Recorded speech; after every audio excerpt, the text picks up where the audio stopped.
Serem nggak sih ditabrak bis yang sedang pindah lajur seperti ini?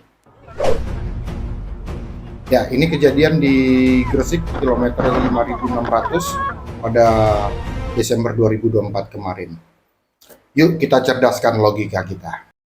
Goal kita satu video 1000 orang tergugah.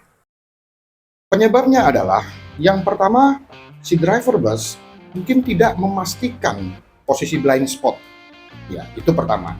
Yang kedua adalah mungkin dia sudah melihat kaca spion, namun pas di saat dia melihat kaca spion, kendaraan tersebut berada di sisi blind spot daripada bus tersebut.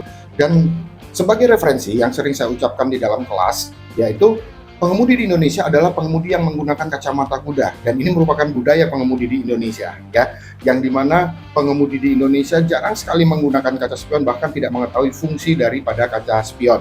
Jadi kaca spion hanya digunakan hanya untuk parkir saja. Sebagai pengandaliannya adalah seorang pengemudi kendaraan kecil harus selalu memastikan bahwa kendaraannya jangan pernah berada di sekeliling kendaraan besar atau berada di area blind spot kendaraan besar. Itu yang pertama. Lalu yang kedua, gunakan tips PDA. Penting nggak? Dibenarkan nggak? Aman nggak? Artinya kalau penting berarti harus lihat aspek yang kedua. Dibenarkan nggak? Ya, ketika misalkan itu garis solid atau lurus, kalau solid berarti tidak dibenarkan. Ketika putus-putus berarti dibenarkan. Namun harus melihat lagi ke aspek ketiga. Sudah benar nih garis putus-putus ketika saya menyalip, adakah amankah kendaraan dari depan, jaraknya seperti apa? Itu yang harus Anda lakukan. Lalu yang berikutnya, ini kan tadi sebelum mengemudi.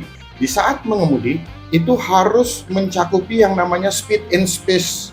Ya, speed and space itu adalah menyalip itu speednya harus cepat dan space-nya, ruangnya harus cukup. Jika salah satu tidak tercakupi, maka dinyatakan proses menyalip Anda tidak aman.